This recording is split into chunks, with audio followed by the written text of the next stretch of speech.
We got an interesting video here today. Not so much just because the product, the EPOS GSX1000 second edition here, but more or less the topic. And I really want you to stick with me through this video, right? Not just for algorithm or whatever, but it's more or less a conversation piece. You're really gonna catch my vibe towards gaming audio or audio in general as we talk about this, okay? So again, we are gonna be reviewing the GSX1000 second edition. I'm gonna give you a lot of my feedback right here. Now this is a gaming audio sound card, right? Be able to tweak a lot of our audio, which sounds fun, right? You all know I love gaming headsets. Why do I love gaming headsets? Well, the simplicity and the features packed into them. I absolutely love that, even though I have like a $2,000 plus audio setup in there that I use for gaming. I still use gaming headsets a lot. The other route I want to go about this here is I main for my gaming headset, well, of course, the Arctics, but the EPOS H6 Pro is one of my absolute favorite gaming headsets, top to bottom, build, comfort, sound, and everything. So again, you're seeing gaming headsets, we're seeing EPOS, we're seeing features, we're loving it. So where is that going to put the EPOS GSX1000 second edition? Well, it's honestly going to put it in an overfilled, feature-packed package right here. Now, talking about the package, very nice, small footprint, feels built well. That little pop-out foot on the bottom here so you can stand it up, which is how I used it, so it's right at that angle. You got plenty of ports on the back, USB-C, you got your headphone, microphone, and then you can also run speakers out of it. As far as the controls, it's solid. The volume wheel here is just nice. Now, if you listen to it, there's a slight amount of, I don't want to say scraping because that's a little rough. Let's say rubbing. Just listen to it here. I'll pull it up.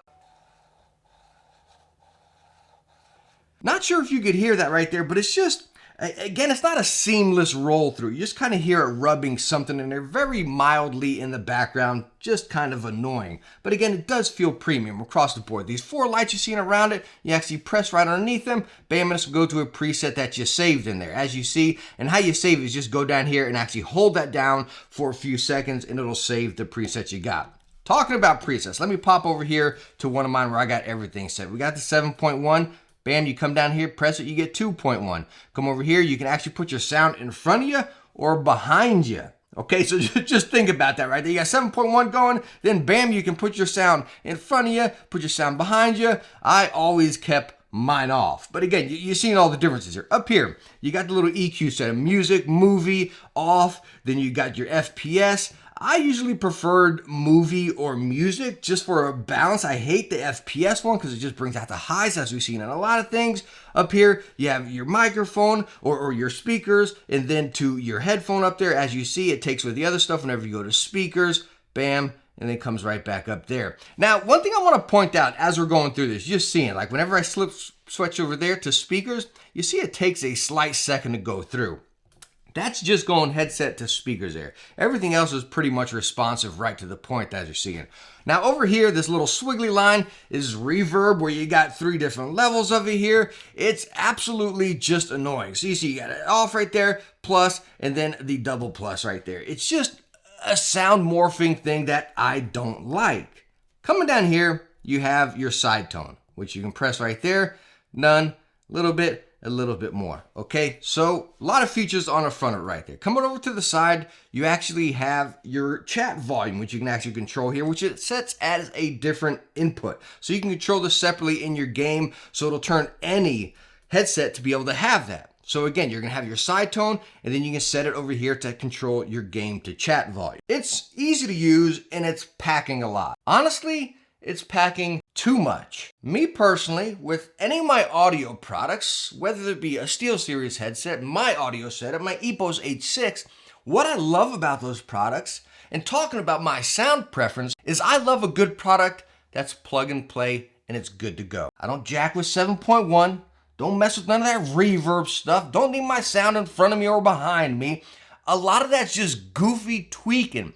There's softwares that can do that out there. People rave about the Sonar software. In my main review of my Novas, I hated it. I can't stand it. Yeah, I'll get in there and dabble with an EQ in the basic engine or something, but still, That's what makes the H6 Pros one of my favorite headsets, or the Odyssey Penrose. Sounds personal preference, okay? So let's squeeze that in right here before someone gets all crazy, right? Sounds personal preference. But that's what I love about a lot of those headsets. I can plug them in and I love that stock sound. Anything that I'll tweak around it right there is just a bonus, or I'm just having fun with it. Stuff like this, 7.1, reverb, the sound location, I feel is beyond gamer gimmicks. I do not like that stuff. And talking about gamer gimmicks, right? Slapping that gamer tag on a product right there and flooding it with goofy features, I feel like this is overboard with that. Even coming up here to your presets, that's probably one of the biggest downfalls to me here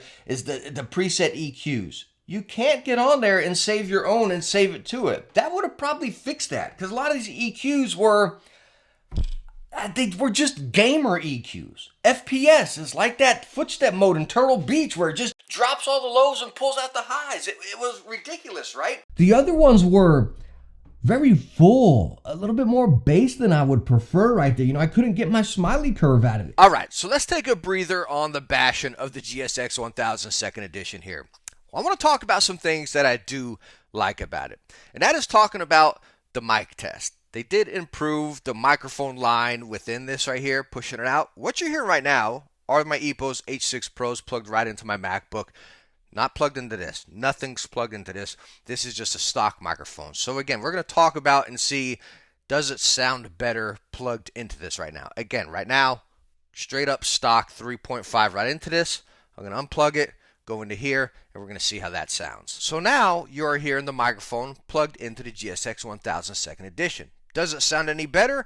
I can tell you my graph looks a little bit cleaner. We're going to find out whenever I actually put it in there to check it out. But again, the thing I love about it, talking about what I like, it's the features for the microphone. Being able to get any headset and get that side tone. The first side tone is the one I like because it's just mild. It's right there. It's enough for me. I'm not screaming out. It's just right there. Now, when I go up to the second one, I feel like I got an intercom into my ears. It is really blasting into my ears as far as that side tone. So maybe you're a softer talker than me, and that'll be good for you. But the first one, I feel like is really nice. So that's cool. Again, I just made my EPOS H6 have side tone. That's really awesome. And then being able to go over here, get your chat to game volume set. That is really cool, being able to make any headset have that. So I just listened to both playbacks of that microphone test, and I gotta say the difference was minimal. Again, the H6 Pros have a good mic already out the gate. As far as a bunch of the echo, you gotta take into account, again, I'm in my new house, so I don't have much sound dampening in here. But again, just a cool room with some basic decorations. That's what it'll sound like. You get that little bit of echo. What I noticed difference going one, just straight 3.5, and then into this, it took a little bit of that walkie-talkie effect out of there, right? The staticky background echo, it took a little bit of that out. It wasn't a drastic difference. It wasn't a selling point difference is what I'm saying here. But again, it was a minute improvement. The things, again, that I really love about it is getting that side tone, which is super stinking cool. And then again, having that control of the audio. And that brings me right to my main point with this product here. I think it's an overfilled, fluffy gaming product gimmick. $200 for this thing. I'm sorry, I'm not seeing it. I would tell you, buy the Hi-Fi amp or DAC. That's what I use over there. Buy that, that's 200 bucks. So for more, you can get the stack right there. Go with the Arctis Nova Pros. You're gonna get the controls that you need out of it, plus a headset. Go with the Nova Pro wired ones and you're right around the same price. I think a lot of the stuff into this is fluffy, it's implemented wrong, and they could have done a lot better. Give me custom EQ sets, take away some of the fluffy sound things, make it what we need, not some overboard gimmick game sounding product. So hopefully you stuck through this video and you kind of caught my vibe, right? I love gaming products. I love gaming headsets, but I don't like overfilled, fluffy, just overboard gaming products here. I want to hear your thoughts. Do you like this fluff thrown in here, or do you want that solid out of the gate product? That solid out of the gate sound, and then be able to tweak it if you want down the road, like I stated right there. I want to hear you guys' feedback down there, and what do you think about this? Me personally, I call it a complete pass.